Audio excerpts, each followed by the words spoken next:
that moment.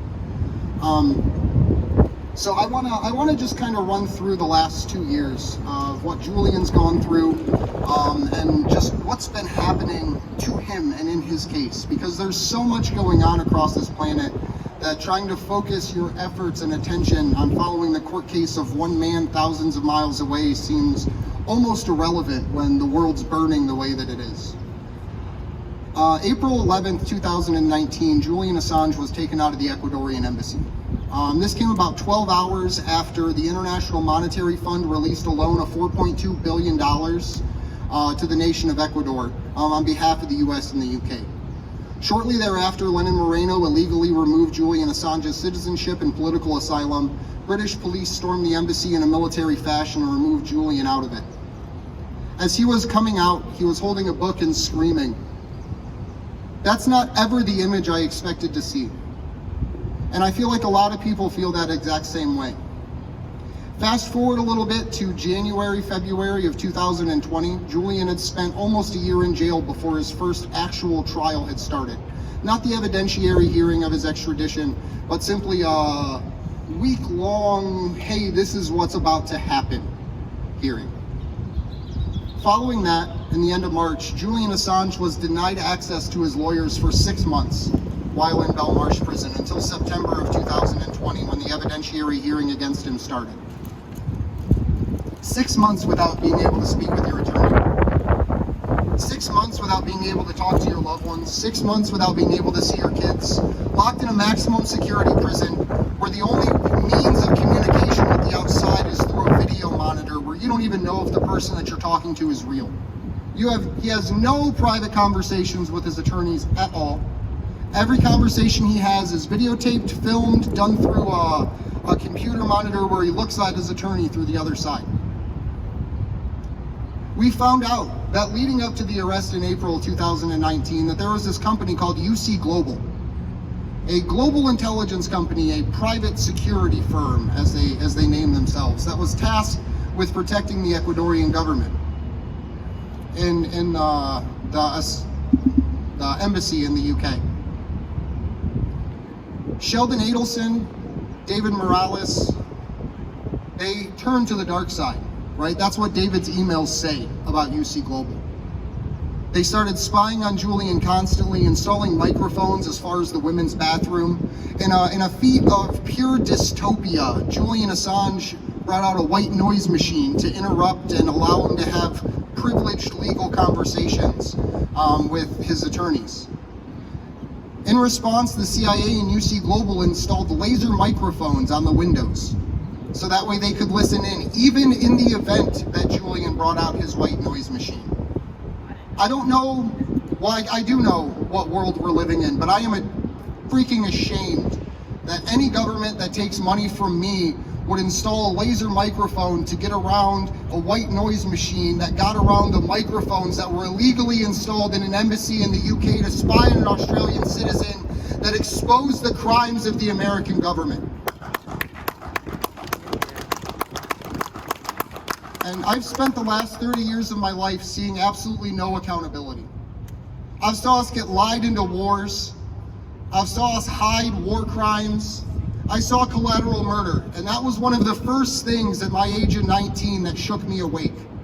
That said, there's something seriously wrong with the way the world is portrayed, with the way that we see it, with the way that we're told. We had embedded war correspondents throughout all of our media during the invasions of Iraq and Afghanistan that brought us this rosy picture of American liberation, but did nothing to show us of the crimes against humanity, of the children that were killed in war, of the parents that died trying to save them, right? Collateral murder, one simple video, I think about 5 to 6 minutes long, broke open the floodgates of people understanding what our military is actually about. Never before had people seen US troops circle around and kill journalists, and never before had people been exposed to the illegal but rule of engagement called a double tap, where the US military at the time under the direction of John Bolton and George W. Bush not only would kill insurgents, literally people living their lives in their homes walking down the street, but then they would turn around with that helicopter that was miles and miles away And they would kill the first responders, the people in the ambulances, the dad that showed up with his 2 kids on the way to school. And you hear the US troops laughing. And there's a term that Julian actually said that he no longer considers a good word, and that is nice. And for those of you who can remember Collateral Murder from 20 years ago, that's because when the helicopter was circling around, they said, "Look at all those dead bastards." There was a moment of radio silence, and an American soldier said, "Nice." I don't think there's anything nice about killing innocent people in the street. I don't think there's anything nice about gunning down journalists in the street. And I especially don't think there's anything nice about circling back around, murdering a father while 2 young children sit in a car on their way to school. I don't think there's anything nice about military commanders saying, "Don't worry about those kids." Because there will come a time when it is our children. We openly have a media talking about the use of drones domestically to carve out political insurrection. We live in an extremely uncomfortable time. And so I am eternally grateful that Gabriel and John are joining us here. We've been organizing tirelessly for 2 years. On April 11th, we had over 50 events in 34 countries on 5 continents across the world. Currently in Germany, I want to say there's 7 events that happen weekly. In the UK, there's at least 1. There's one that happens every 2 weeks in Boston, and it is growing. We have the Shiptons going across the country, stopping at almost or maybe over a dozen cities, pushing 20 on their way, circling through DC twice, and leaving shortly before Julian's birthday. So the challenge that I'd like to put out to everyone here, everyone watching, do not let the 3rd of July come to pass. Because these empirical bastards, they've done something wonderful for us. They actually hold a celebration for Julian's birthday just a day late. It's called the 4th of July. It's when all of us come together to celebrate our liberty. It's when we say, "Fuck you," to tyrannical bastards. So what I ask everyone here, when we leave this space and go back to our own homes and our own cities and communities, find your community's 4th of July event and take it over. Because that is the day after Julian's birthday, but the day that our rights were supposedly born. Right? And I'm not a fan of propaganda, right? And a lot of what we're told and taught here in the United States is just that. But if they want to build a goddamn holiday about celebrating our ability to expose corruption, I say we use that to the fullest extent. So with that, I am honored to have the Shiptons here with us. I'm not sure who would like to come up first. We didn't really arrange anything. But if John or Gabriel would like to come up to speak next.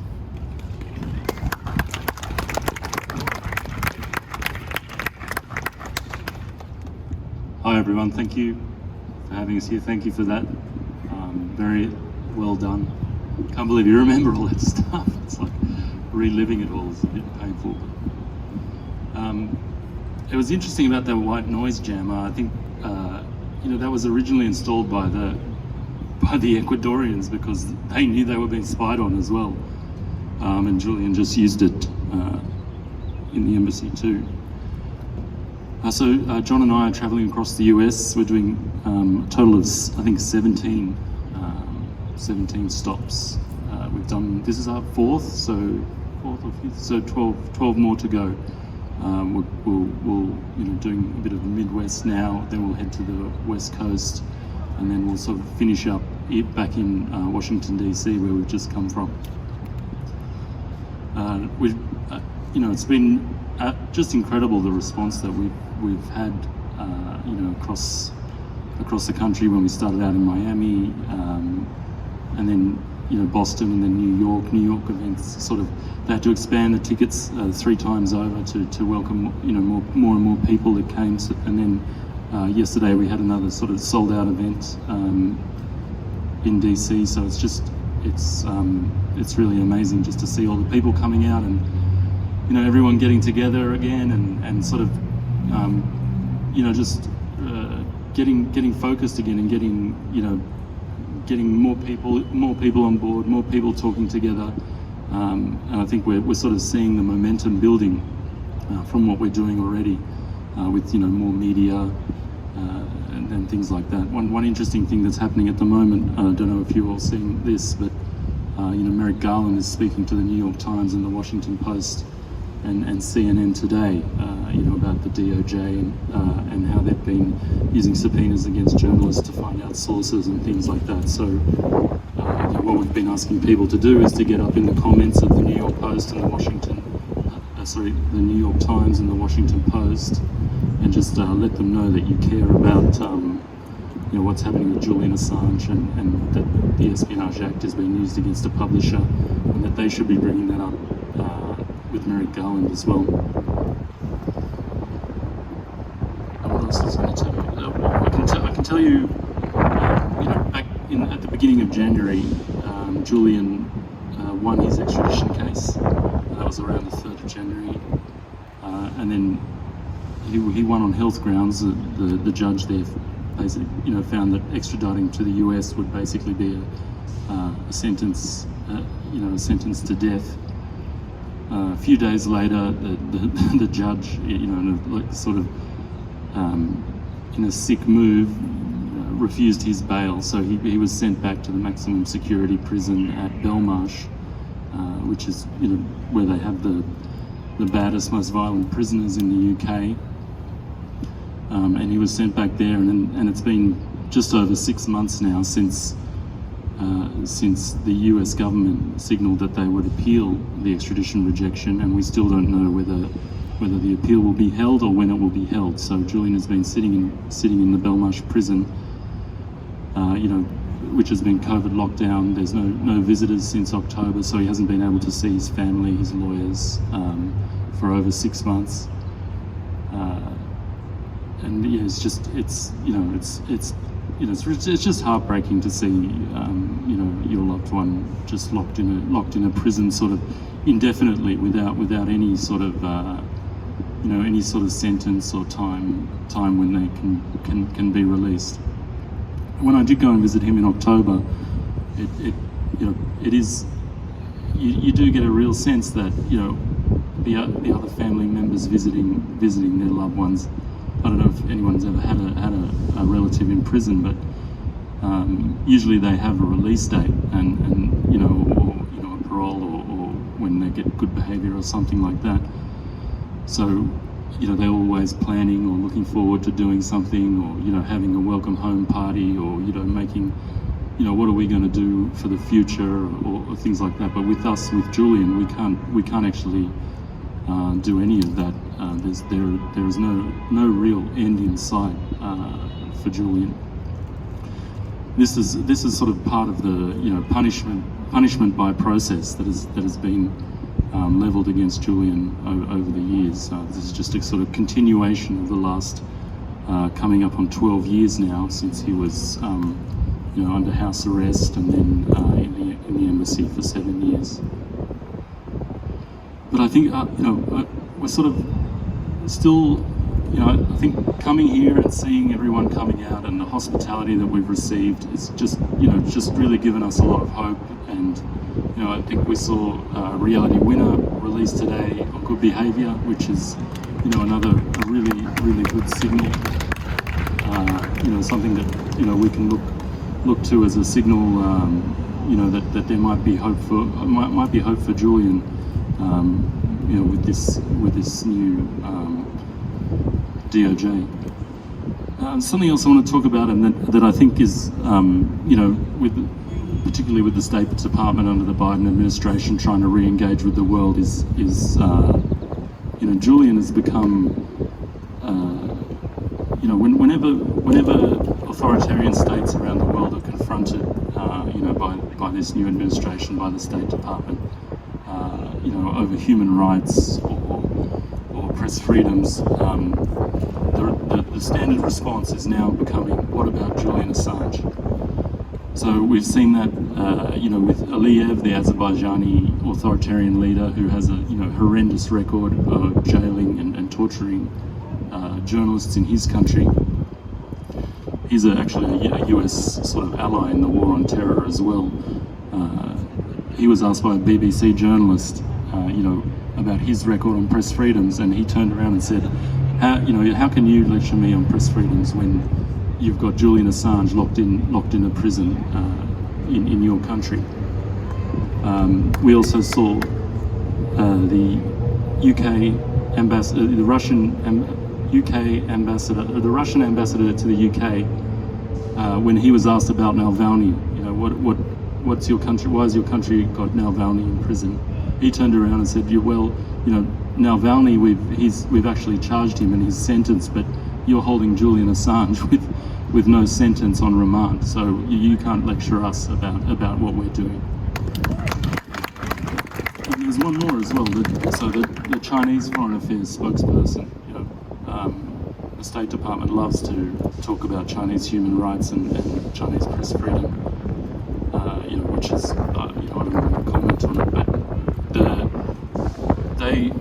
when they were confronted about it on, press freedoms, they responded, what about Assange? Well, look, you're lecturing us on press freedoms, but you have a publisher locked in a maximum security prison in England, charged under espionage charges. And what we've seen recently, a couple of weeks ago, was an Australian journalist in China who is now charged with espionage charges. So it's this sort of, I think the State Department is coming up against this more and more, and they're going to find this prosecution of a publisher under the Espionage Act more and more challenging, more and more embarrassing. And I think what we're doing here can really help them to get out of this mess. Right, that's it for now. Thanks.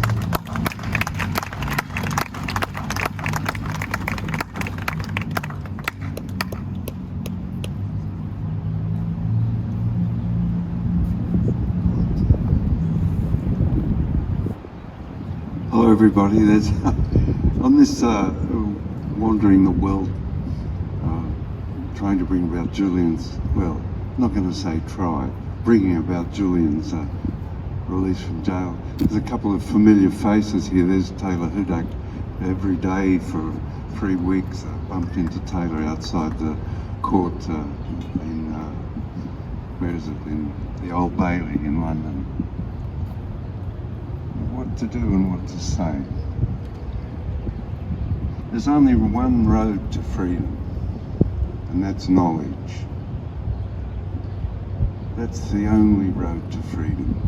And as you see, the first speaker outlined knowledgeably the circumstance of the oppression and intimidation of a journalist. Gabriel put some warm family details into that circumstances that Julian's experienced these 12 years.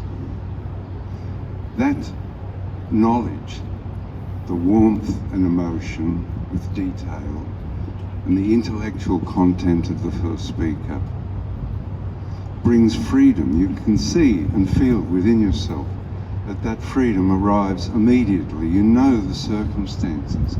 You know what states are involved, the Swedish, the UK. I'll change that. You know what states are involved, the Swedish prosecuting authority, the UK Crown Prosecuting Service, and the Department of Justice in the United States. When it was decided to drag Julian out of the embassy, the 12 senators wrote to Lenin Moreno. He was president of Ecuador. They wrote to him and said, this is not good what you're doing. Then Mike Pence went down and had a chat with him. Mike Pence is a Christian evangelical, as is Pompeo. The organising group for the attempt to extradite Julian Assange under the 1917 Espionage Act was organised by those people. Mike Pence, Mike Pompeo, and a man named William Barr. William Barr, under the Bush the First, had a nickname, the Snatcher, because he was capable, determined and willing to use the extradition treaties of the United States to kidnap judicially from around the world anybody that they wanted to bring to the United States for either political reasons, reasons of control of money, or technological reasons. That's, for example, Meng Wanzhou of Huawei, who's been judicially kidnapped in Canada in an attempt to extradite to the United States because Huawei has technology that certain people in the United States want. After the World War in 1945, the great cultural artifacts, because of the horror of that World War, came into being. The United Nations, where relationships between states would be governed by laws, really important. And there was a forum wherein they could make discussion, and each would put forward their self-interest, and those self-interests could be negotiated and accommodated. Also came into being was that in 1948, the Universal Declaration of Human Rights, the chair of which was no less than Eleanor Roosevelt. Also came into being in 1958 were the Conventions of Asylum, where states agreed that those that are put upon and find succour or asylum would be given guarantees of passage and protection. It was ratified under the Australian authorship in the General Assembly in 1973. The Council of Europe came into being, which is solely concerns itself with the human rights, and human rights legislation is embedded in every nation in Europe that is a member of the Council of Europe. That's 44 nations. For some reason or other, in 2001, the United States Empire decided that those glorious cultural artifacts that were put together under the terrible experience of 80 million dead and most of the world destroyed in a world war, decided, for reasons we can't understand, they won't reveal, you can speculate on, that all of these artifacts of culture created in the 20th century had to be abandoned in the 21st century, and progressively they've done so.